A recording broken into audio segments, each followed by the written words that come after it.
I didn't know that it'd be so hard, yeah, for me to relax, finding my purpose. I don't know what makes me happy, don't know what makes me sad.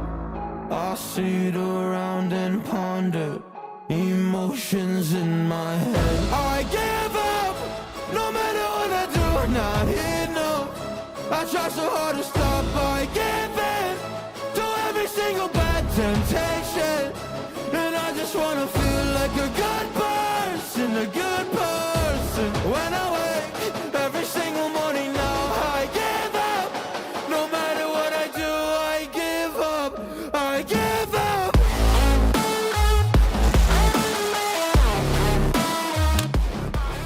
Kawasaki ZX25R standard version, guys.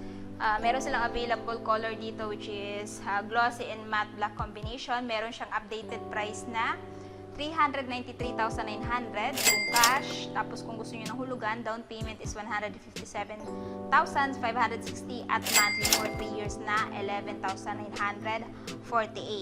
So, ito yung tinatawag nilang the Screamer kasi nga kahit na siya ay 250cc, napakaganda po ng engine sound niya dahil siya po ay naka inline 4 cylinder. So, meron silang kararating lamang, guys, na Kawasaki Eliminator. Ayan. So, this one, guys, is yung tinatawag nilang SE, no? So, bagong-bago to sa kasa. At kung interested kayo, meron siyang SRP 380,000 pesos kung cash. Tapos yung down payment is 95,000 at monthly sa 3 years na 13,902. So, this one, guys, is 450cc. Of course, expressway legal na. So, kung gusto nyo ng bagong hatid na big bike ni Kawasaki, I think this one is goods na goods para sa iyo. Merong SE, meron din silang standard version, which is itong color gray. So, ito talaga yung nag-caught ng attention ko, guys, kasi napakaganda ng paint job. Ayan, no? And kakaiba din siya sa mata ngayon kasi bago ngang labas. So, kung gusto nyo po itong standard, guys, meron siyang updated price na ayan, 360,000 pesos. Down payment is 90,000 at monthly sa 3 years na 13,170. Ayan. So, this one, guys, is meron na din siyang ayan, paglagayan ng crash guard, no? So, if ever bibili nyo to at gusto nyo maglagay ng crash guard, may abang na siya. Of course, single disc, ABS na din. At syempre, yung kinaganda nito, guys, yung seat height niya, dahil abot na po ito kahit na 5 flat, no? Mababa lang po yung seat height niya. Ayan. So, ito po yung itsura niya sa front and sa kilid. Ayan, save lang sila, guys. Pero medyo mas marami accessories to kumpara dito. Hindi ko pa to nare-review, guys. So, comment down below kung gusto nyo gawan ko itong dalawang big bike na to, itong SE at saka itong standard version ng review. This one, guys, is Kawasaki Z650 at naka-promo daw ito ngayon. From 433, 349 na lang. So, dito naman tayo, guys, kay Kawasaki Ninja 400. So, meron po silang isang available color variant dito, which is, ayan, glossy black at saka parang gold, no? So, na-review ko na din po itong isang to, guys. Kung gusto nyo ng update or detailed review, check nyo lang po sa aking channel. So, meron po siyang updated price na 331,000 pesos po cash.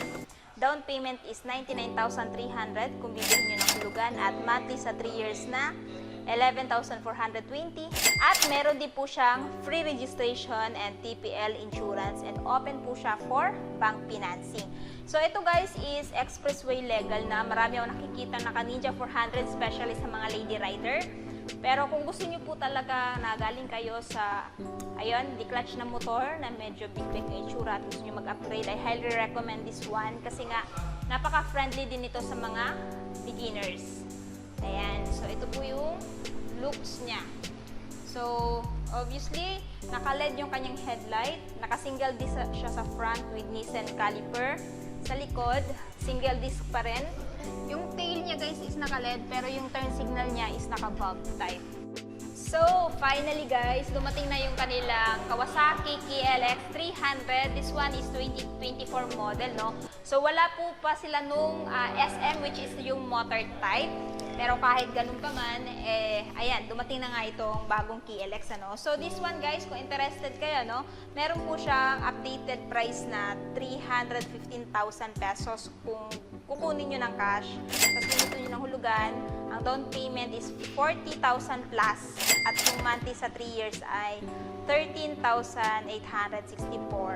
So, this one, guys, is available lamang dito sa Kawasaki Cryptagam. Anyway, meron din po pala siyang bracket, no?